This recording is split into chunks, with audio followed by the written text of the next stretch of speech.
People on X woke up choosing violence on Thursday, February 20th, including Elon Musk. I have all the receipts. Buckle up and get your popcorn. Now, this information is subject to change, but I wanted to get a video on here as soon as possible due to the absolute war and obliteration I'm seeing on the X platform. And yes, the topic is space news. So here's the deal. Elon Musk and President Trump recently did an exclusive interview on Fox News with Hannity talking about a variety of things, including the two astronauts, Butch and Sunny, that are up at the ISS. And according to Elon, we just haven't been getting the full story this entire time. You're committed to getting to Mars. You're committed to rescue. You're going to help rescue next month two astronauts that I think were abandoned. They dispute that in an interview. At the president's request or instruction, we are accelerating the return of the astronauts, which was postponed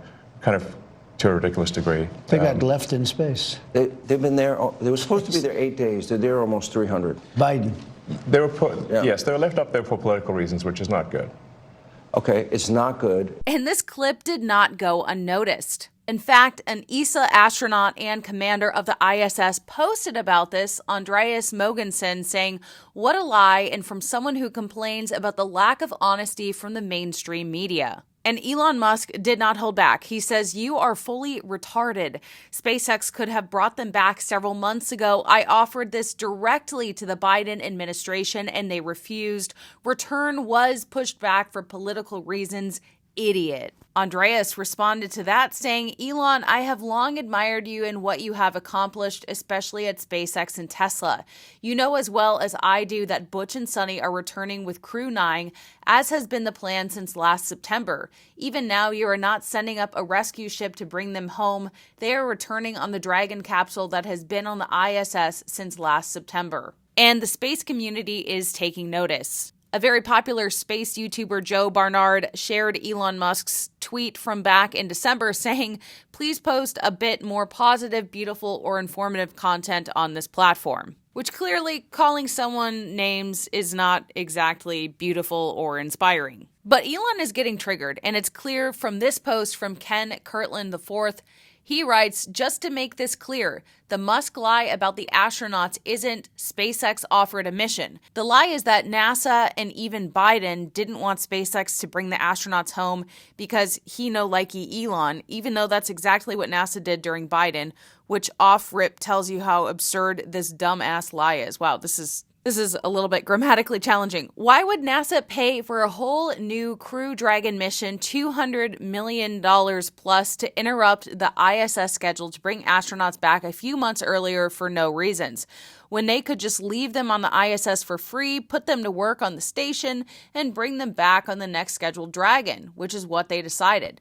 Answer that effing question or shut the F up. This wasn't done because of politics. Well, Elon took notice, saying, "You are the liar, and the people you cite were not party to the discussions. Liar." So I've been told that if someone criticizes me or says something mean on the internet, I should ignore it, and clearly Elon isn't doing that. But it seems like Elon has more to the story than we've been publicly aware.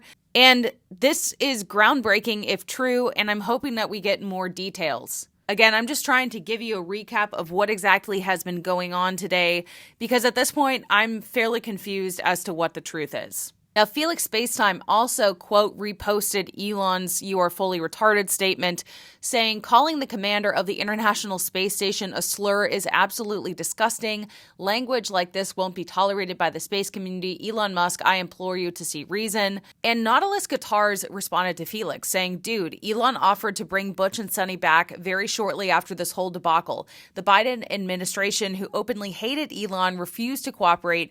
This is the definition of for political reasons. Elon is correct in that statement. They were meant to stay for 8 days. They have been there for a year now. Elon is correct in that statement. It's a ridiculous situation full of political ass covering for Boeing. They should have never been left there this long, and the only reason they're still there is because of politics and optics for Boeing. Elon seems to be the only one who cares about them being unexpectedly abandoned in the ISS.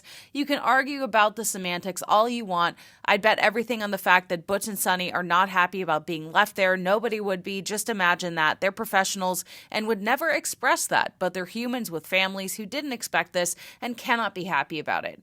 Andreas, sharing a video where Elon describes these facts, calls him a liar in front of the whole world, as he's already being attacked at every angle, mostly for the dumbest reasons imaginable. Elon was part of the attempted negotiation. Andreas wasn't.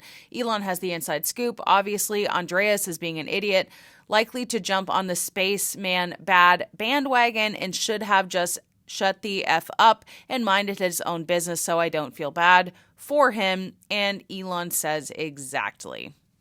Which is funny because Felix says, Elon Musk, I'd love to interview you and get your entire opinion on the Butch and Sunny situation and how you and SpaceX have offered to help. My DMs are open to arrange a date and time, which I do not think that Elon is going to go for that based on that exchange. But, you know, I would also love to interview Elon and get the full story, because clearly from everything he's saying, we have not gotten the full story. And then Dr. Phil Metzger also chimed in, who's been on Ellie in Space a few times. He was responding to Andreas's claim about Elon lying, and he said, I think there's some nuance here. If you ask NASA, I think they'll say they declined Elon's offer to bring back the crew earlier because of the $250 million cost of an additional Dragon crewed flight is outside their budget, requiring new funds appropriated by Congress. But also the political optics of NASA's decisions are, of course, always at the forefront. NASA has to keep a coalition of satisfied members of Congress. An overt embarrassment to Boeing would have political pushback, and members of Congress would tell NASA they can't have new funds, so get it done with the existing appropriation, which is exactly what they're doing. So yes, Elon is correct that it was a political decision to turn down his offer, but almost everything in life is political, so it isn't that unusual, and I really doubt NASA could have made any other choice at the time. And Elon responded to that saying price was never even discussed. They flatly refused. We would have made it work within the annual budget. The real issue is that they did not want positive press for someone who supported Trump. That's it. End of story. So that's not the only bombshell that Elon dropped today, saying that apparently we as the public have not been fully informed of the behind the scenes, and we've never had the full story on what the hell is going on with STARLINER. He also shared, randomly, it is time to begin preparations for deorbiting the space station. It has served its purpose. There is very little incremental utility. Let's go to Mars, which I can see this ruffling a lot of feathers in the space community. Eric Berger, who is the senior editor at Ars Technica and the author of Liftoff, says, are you suggesting that the ISS be deorbited prior to 2030? As you know, SpaceX currently has a contract to build the U.S. deorbit vehicle to safely bring the station down in 2030. And Elon says the decision is up to the president, but my recommendation is as soon as possible. I recommend 2 years from now. To which Toby Lee responded, why 2 years from now and risk America's constant human presence in low Earth orbit? No commercial space station entity can fill that gap within 2 years. So like I said, these statements were just made within the last hour or so, but I just have to get this information out there, and I'll continue to follow this throughout the day. But wow, a lot of things are heating up on X. And so I want to know what you think in the comments. And I'm going to try to get more information about what exactly happened behind the scenes if possible. So stay tuned. Thanks so much for watching this video, and I'll see you in the next one. Also, I almost totally forgot. SpaceX is now targeting no earlier than February 26th for the Starship Flight 8 per an FAA advisory. So I'm going to try to make a separate video on that. I'm sorry, there's just so much space news going on today. I still think it'll be likely early March, but apparently they are talking about having it be possibly next week. So wait for another video on that. But just, you heard it here, that they are targeting next week for Flight 8, which is just a little over a month from Flight 7. And hopefully we see that soon.